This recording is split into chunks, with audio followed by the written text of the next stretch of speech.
Hi everybody, my name is Jennifer and welcome to Kamshi Studio. This channel is all about everything to do with music and learning music, and it is my single-hearted goal that you feel inspired in your musical journey and in your learning. So today's question that I have often from new students that are approaching me about lessons for piano lessons is what kind of keyboard should I have? Many times they don't even own an instrument yet, and they want to know how to get started. So there's a few responses that I have to that question. First of all, if you have any type of keyboard already at home, get started with what you have. And so many times people have an old 61 note keyboard. That is fine for your first lessons, for your first while. Now, the better instrument you have, the more enjoyable your lessons will be because you'll have a better sound quality as you play and you'll be more inspired by what you are hearing yourself do. That being said, budget sometimes is a factor, and so sometimes I recommend going to your local music store and renting a keyboard or a piano, digital piano. Of course, you wouldn't rent an acoustic, but renting an instrument for the first couple months to get a feel for what you like and for what you would like to own.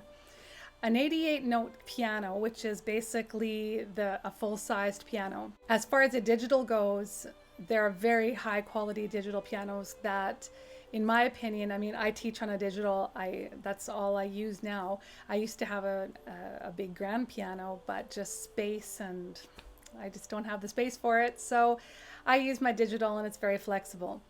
The keys of a digital piano are touch sensitive, and that's something that you need to watch for in even a smaller keyboard. Keyboards come in different sizes, 61 notes, 76 notes, and 88. And there's smaller versions that are 49 keys, but I don't think I'd really recommend a 49 key, especially for an adult or an older beginner.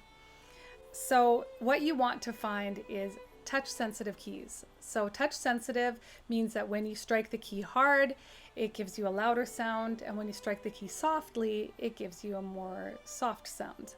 And this is something that pretty much all keyboards have nowadays.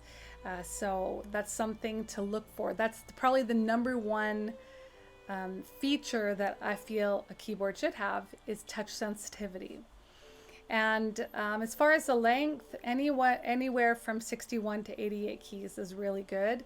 A nice in-between is a 76 note keyboard, and that should pretty much give you enough keys to play, I would say, 98% of all music. There are some pieces in classical music that do go to the extremities of the piano, but you probably won't encounter those, and by that time you'll probably own a different keyboard.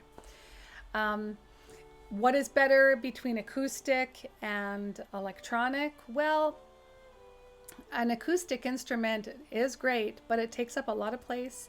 They need to be tuned, because if they're not well maintained and well tuned, it's quite atrocious on the ears. And so if you don't have an instrument, don't feel like you need to buy an acoustic piano. Electronic pianos can give you a great sound and give you everything you need to get started and to practice. So those are pretty much my tips. Oh, one more is a sustain pedal. If you can have a sustain pedal, it's the pedal that you usually see on a piano that's on the right hand side.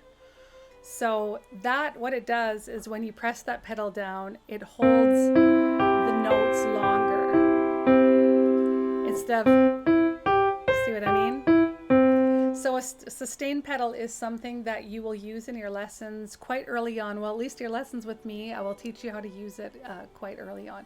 So I hope I covered it. Basically, you need something that has white and black keys to get started, and whatever you have available to you is great to begin. But then as you progress a little bit, you're going to want something that sounds a little nicer and is more pleasing to the ear. But remember, it's all within your budget, and you need to respect what you can afford.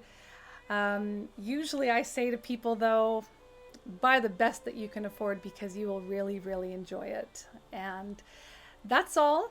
And if you like this video or want to see more like it, give it a thumbs up and like and subscribe. And I will see you on the next video. Bye. Have a super awesome day.